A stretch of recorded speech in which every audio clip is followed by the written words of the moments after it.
गुरुग्राम से भाजपा सांसद और केंद्रीय मंत्री राव इंद्रजीत सिंह ने बीते दिन रेवाड़ी में प्रधानमंत्री मोदी का जिक्र करते हुए एक बड़ा बयान दिया, जिसकी अब मीडिया में खूब चर्चा है। दरअसल रेवाड़ी जिले के माजरा गांव में प्रस्तावित एम्स के निर्माण में हो रही देरी का मुद्दा इस वक्त प्रदेश की राजनीति में गरमाया हुआ है। साल 2015 में सीएम मनोहर लाल खट्टर ने बावल विधानसभा की एक रैली में इसका ऐलान किया। उसके 4 साल बाद साल 2019 में केंद्रीय कैबिनेट ने इसको मंजूरी दी और बजट भी निर्धारित कर दिया, लेकिन उसके बाद भी ये मामला ठंडे बस्ते में पड़ा रहा और अब कुछ दिन पहले इसकी चारदीवारी और निर्माण को लेकर टेंडर नोटिस जारी हुआ है। लेकिन 2015 में हुई घोषणा के बाद अब 2023 तक जो एम्स बनकर तैयार हो जाना चाहिए था, उसका पिछले 8 सालों में शिलान्यास तक नहीं हो पाया और इसी बात को लेकर विपक्ष लगातार भाजपा सरकार पर हमलावर रहता है। लेकिन बीते दिन राव इंद्रजीत सिंह ने मंच से एम्स का जिक्र करते हुए कह दिया कि जिस काम को 2019 में पीएम की मंजूरी मिल चुकी थी, उसका अब तक निर्माण शुरू नहीं हो पाया।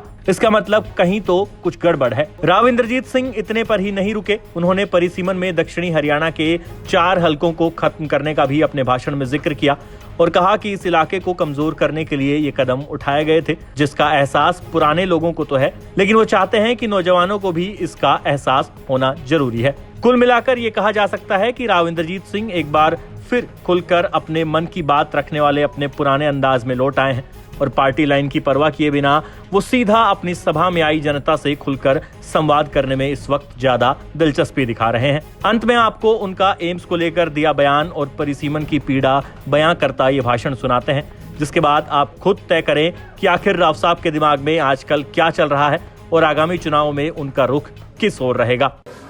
और जो 19 के अंदर प्रधानमंत्री द्वारा घोषित किया हुआ कोई काम हो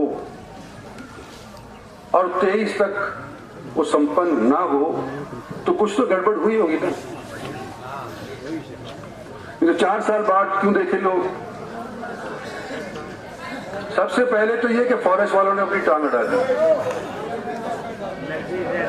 और उसके बाद आज के दिन जब फॉरेस्ट वालों ने मनेठी का नामंजूर कर दिया तो बगल के गांव ने कहा कि जी हमारे यहाँ बना दो, हम जमीन देने को तैयार है। और आज मैं सिर्फ इतना ही कहना चाहता हूं एम्स के बाबत कि 4 तारीख को टेंडर खुलना था लेकिन नहीं खुल पाया। 8 तारीख को दोबारा से टेंडर सबमिट हो गया।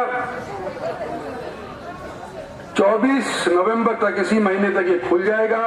प्रधानमंत्री इसका शिलान्यास रखने आएंगे और 2 साल के भीतर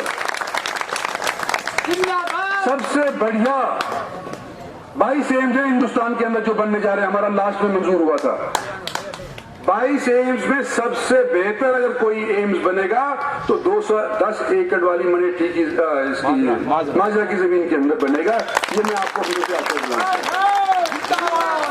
और यही नहीं कि भाई ये तो इलेक्शन बाद तक की बात कह दी हम, तो क्या पता बड़े बड़े नहीं भी बने।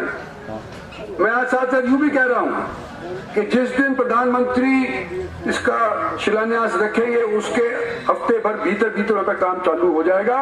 और जो ये रोजाना की क्या बोलते ओपीडी की अभी जिक्र कर रहे थे मास्टर जी कि एक वो भवन से अलग से बना दो ओपीडी वाला टाइप, तो ओपीडी वाला भवन 6 महीने के भीतर भी चालू हो जाएगा। ये मैं और कहना चाहता हूं। और जब बात होती है सन 77 की, तो मुझे याद है कि वहां पे हमारे यहां से कितने हल्के हुआ करते। एक हल्का हुआ करता था सालावास, कहां है? डूब गया। परिसीमन आयोग ने हमारे सालावास हल्के को डुबो दिया। एक हल्का हुआ करता था जाटूसाना, जहां से मैं 4 बार एमएलए जीता, कहां है? डूब गया। एक हल्का हुआ करता था कनीना, और जब मैं शुरू के अंदर पहली बार एमएलए का चुनाव लड़ा था, वहां पे एक हरि सिंह हुआ करते थे, वही मास्टर हुआ करते थे और उनसे मैं प्रेरणा लिया करता था कि कैसे भाषण देना होता है। कनीना डूब गया, सालावास डूब गया, जाटूसाना डूब गया। और नई पीढ़ी के लोगों को मैं बताना चाहता हूं कि इस तरह का वातावरण जो उस टाइम का था वो आज भी है। हमारे हल्के डुबो दिए गए, जब हरियाणा के अंदर कुल मिलाकर के हरियाणा जब पंजाब से अलग हुआ था 81 हल्के सारे हरियाणा के अंदर हुआ करते थे, आज 90 हैं। जब भी परिसीमन आयोग की रिपोर्ट आई, और 2 बार मेरे सामने आई है इन 45 सालों के दौरान, जब भी परिसीमन आयोग की रिपोर्ट आई है, हमारा एक हल्का नहीं तो 2 हल्के हमारे काट दिए गए। पहले कनीना कटा, फिर सालावास कटा, फिर जाटूसाना कट गया, और 80 से बढ़ा करके 90 विधानसभा सीट हरियाणा के अंदर मुकर्रर हो गई। दुर्भाग्य से ये हमारा ही और आपका एक सा क्षेत्र है जहां पर एक एक बढ़ने की बजाय 3 जिले हमारे पास, 4 जिले हमारे पास, बढ़ना चाहिए था, लेकिन हमारे को इनाम सरकार को मदद करने का यह मिला कि तुम्हारे एक एक हल्के घटा दिए। कौन था? चौधरी बंसीलाल थे।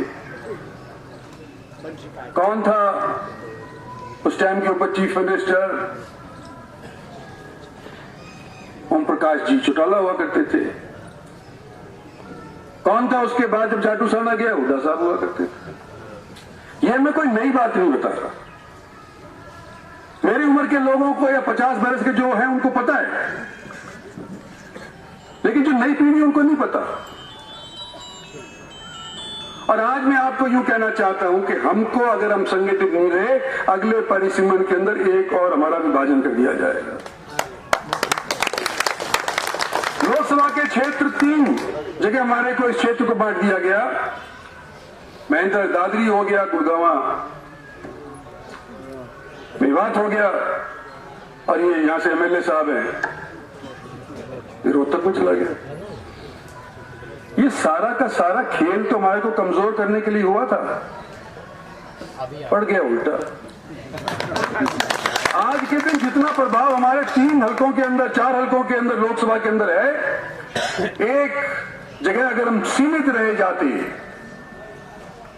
तो हमारा इतना प्रभाव नहीं हो पाता।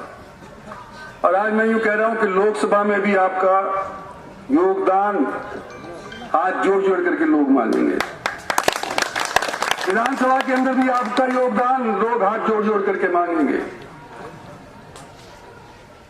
और आज के दिन आपने, जैसे हमारी फॉरेन पॉलिसी होती है ना, कि भारत की फॉरेन पॉलिसी क्या है, अमेरिका की फॉरेन पॉलिसी क्या है, खुदगर्जी। सबसे पहले हमारा हित किस में है वो समझो, और उसके बाद सारे विश्व के हित के बारे में चर्चा करो। आपने जब वोट डालनी है तो पहले यो हाथ पे धर लियो हाथ कि हमारा हित किस में है भाई।